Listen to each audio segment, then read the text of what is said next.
환난 중에 주시는 더 큰 위로, 은혜와 평강이라는 제목으로 새벽 말씀 전하겠습니다. 고린도후서는 고린도 교회 성도들에게 신앙적 가르침을 주는 바울의 편지입니다.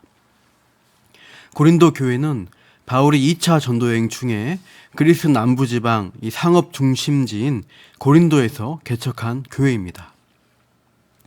여기서 고린도 교회라는 간판과 예배당을 갖춘 교회를 떠올리시면 안 됩니다. 당시 초대 교회들은 건물과 제도를 갖춘 현대 교회와 같지 않았습니다. 가족 단위로 가정에서 모여 예배드린 가정교회들이었습니다. 2차 전도 여행으로 제일 먼저 개척한 빌립보에서는 자주장사 루디아의 집에서 가정교회로 모였고, 빌립보 감옥의 간수 가족들도 복음을 받아들이면서 루디아의 집에 모였을 수도 있습니다. 때론 간수의 집이 가정교회로 될 수도 있겠죠. 아무튼 그런 식으로 개별 가정 내지 몇몇 가정들이 정한 집에 모여서 예배한 모임들이 초대 교회의 모습이었습니다. 그래서 바울의 편지는, 예를 들어 고린도후서 편지는 고린도 곳곳에서 모이는 예배 모임들에서 돌려가며 읽고 낭독되어 그 메시지를 전달했던 것입니다. 그래서 회람서신이라고도 부릅니다. 본문 1절에 보시면 바울과 형제 디모데가 함께 편지를 보내는데 수신자를 고린도에 있는 하나님의 교회라고 하면서 또 온 아가야에 있는 모든 성도로 확대하고 있는 것을 볼 수 있습니다. 아가야 지방이라는 것은 고린도를 포함한 그리스 남부지방을 가리키는 큰 땅덩어리에 대한 지명입니다. 가령 부산에 있는 교회와 더불어 경상도에 있는 모든 성도들에게 보내는 편지글이라고 할 수 있죠.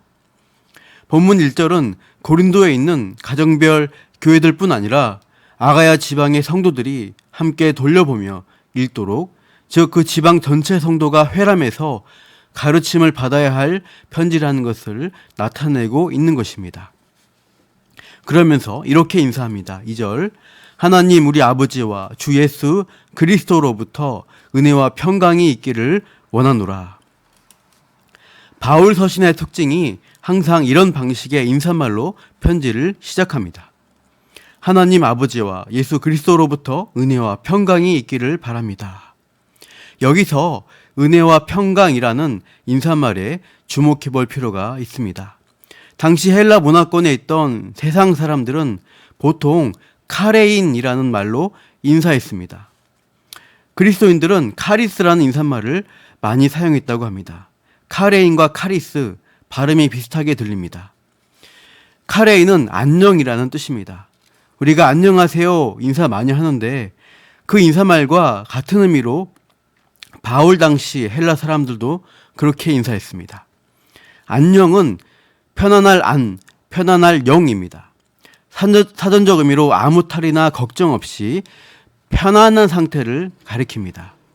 그러니까 무사안녕, 만사형통 같은 의미로 아무 근심 걱정할 일 없이 편안하게 지내기를 기원하는 인사말이라고 할 수 있습니다. 만수무강, 천하태평, 무병장수 이런 말들과 상통합니다. 이게 세상이 원하는 행복이고 이것을 서로 기원하며 그것을 누리기를 바랍니다. 2000년 전 세상 사람들도 헬라어 카레인이라는 안녕이라는 인사말을 즐거이 나누면서 인사했지만 당시에 퍼지기 시작한 그리스도인들은 카레인 대신 카리스라는 인사말을 썼던 것입니다. 카리스는 은혜입니다.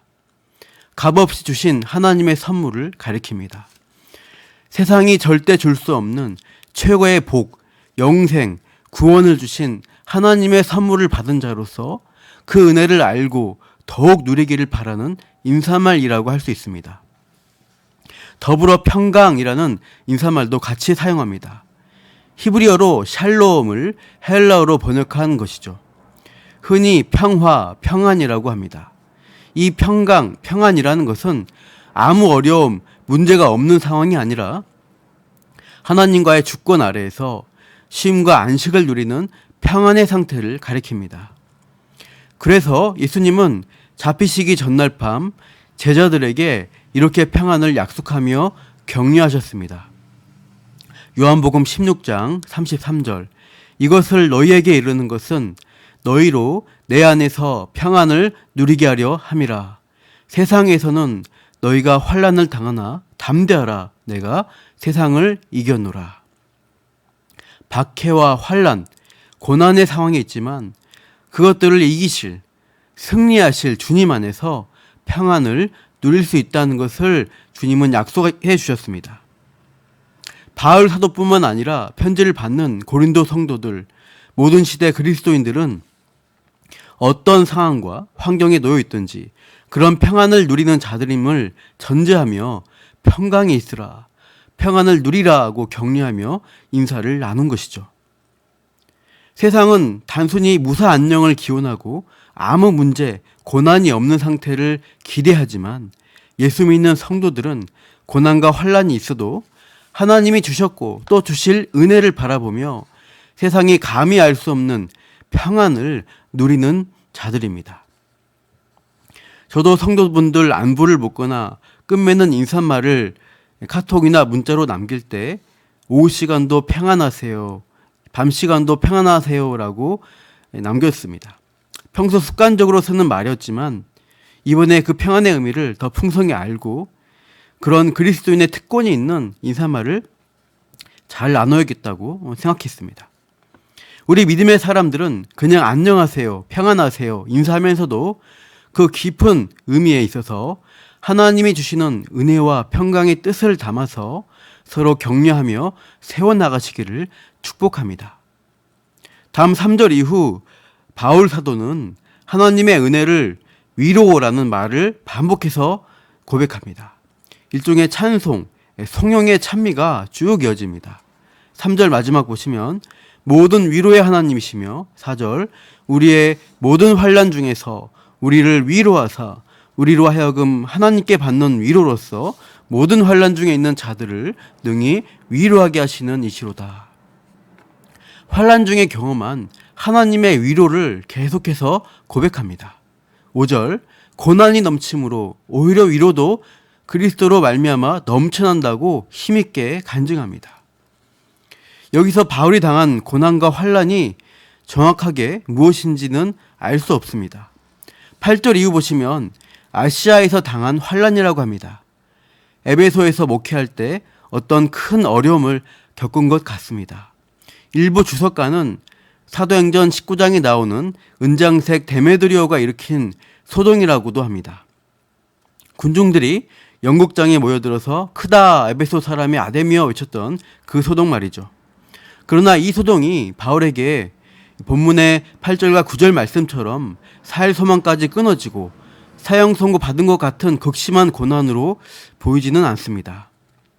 아무튼 정확하게 알 수는 없지만 바울과 디모데 등 동역자들은 큰 환난을 겪으며 죽을 것 같은 위기감에 빠졌다는 것은 확실합니다. 살 소망까지 끊어질 정도의 시련 가운데 9절 말씀의 고백으로 그 위기를 이겨낸 것 같습니다. 본문 9절 우리는 우리 자신이 사형 선고를 받은 줄 알았으니 이는 우리로 자기를 의지하지 말고 오직 죽은 자를 다시 살리시는 하나님만 의지하게 하심이라. 하나님만 의지하는 간구와 엎드림 가운데 결과적으로 하나님이 주신 해결과 회복을 받은 것이죠. 그래서 바울은 3절부터 7절까지의 성령을 통해 하나님이 주신 위로를 그렇게 또 외치고 또 외치는 것이었습니다. 우리도 마찬가지입니다. 모든 환난과 문제가 닥쳐올 때 때론 힘에 겹도록 센 고난 앞에 살 소망까지 끊어지고 죽을 것 같을 때 어떻게 해야 할까요? 바울이 한 것처럼 자기를 의지하는 것이 아니죠. 내가 가진 것으로, 내 능력으로, 내 경험으로 이것들을 이길 수 없구나. 그러면 절망이냐? 그것이 아닙니다. 자기 부인의 고백에서 절망이 아닌 하나님에 대한 소망으로 방향을 바꾸십시오. 죽은 자를 다시 살리시는 하나님만 의지하게 하신다는 바울의 고백처럼 죽음이라는 절망의 상황에서도 부활로서 세상이 알 수 없는 새 생명, 새 소망 보여주신 그 하나님을 바라보고 의지하는 것입니다. 이것 또한 지나가리라. 바울이 그랬던 것처럼 이 환난을, 이 큰 산을 결국 넘어가게 하시는 은혜가 있습니다. 그래서 고난을 겪으며 더 크신 하나님의 위로가 넘치게 되었다고 간증하며 바울처럼 찬송하기를 바랍니다. 고난이 넘칠수록 하나님이 주시는 위로가 더 넘치게 하는 은혜가 주어지는 것입니다. 그래서 세상이 바라는 무사 안녕이 아닌 확실한 약속으로 주어진 그 은혜와 평강을 고백하며 격려하며 우리 성도들은 오늘도 힘있게 살아갈 수가 있습니다. 환난 중에 주시는 더 큰 위로를 기대하십시오. 폭풍과 같은 시련에도 그것을 뚫고 들어오는 하나님의 은혜와 평강을 누리시기를 축복합니다. 기도하겠습니다. 하나님 아버지, 세상은 무사한 일, 무사 안녕을 인사하며 기원합니다. 그러나 바울 사도와 또 모든 그리스도인들은 환난과 고난 가운데서 누리는 세상이 알 수 없는 위로와 평안, 은혜를 누렸고 그것을 간증하며 찬양했습니다. 이 코로나 시대 참 어려운 때 우리 성도들 역시 동일한 신앙의 유산을 누리게 하옵소서. 환난 중에 은혜와 평강으로 격려하며 소망하는 가운데 하나님의 크신 위로를 경험하게 하옵소서. 오늘도 그렇게 역사하실 하나님을 바라보며 감사하며 이 모든 말씀 예수님의 이름으로 기도합니다. 아멘.